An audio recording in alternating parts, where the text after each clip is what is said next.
This is a journal. Today was the first day of trying the bike out for a longer distance, say from Stratford to Liverpool Street. So I tried it today, which is Saturday, because I didn't want to. I don't know the route to get to work, and then I wanted to. When on the day of commute, wanted to be ready for it.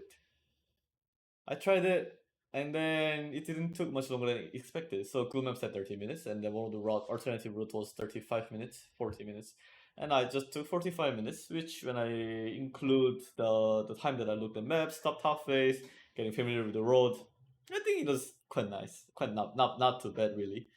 One thing that surprised me really was how sore my legs were afterwards. So I thought that I could commute every day, but maybe not. And then the second one is how nervous I was behind the cars and in front of the cars. And the brief lessons, the very brief driving lessons that I took a few months ago actually was quite helpful. Like that when you are going into the main road, you should check for the clearance.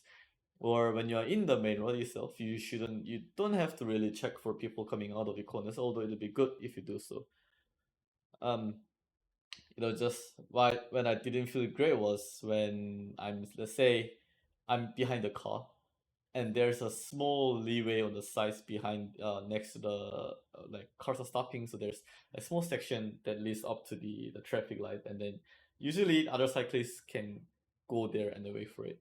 But I'm just slightly worried that is this actually a good behavior or not.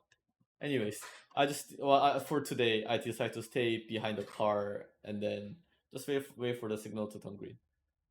So it's quite interesting, and yep, that's the interesting that happened today. And designed the venting system, which is this is the top part, this is the base part, and the base part connects to the top part using magnets. Easy. One thing I didn't do previously was that I put the magnets not in a very correct way. So all the magnets had that's facing outwards has different polarity, which is annoying because I had to put the other component in some correct order. But today I didn't make a mistake.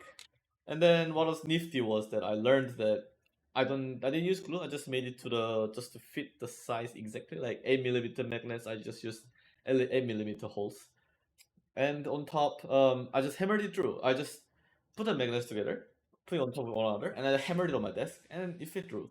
Magic.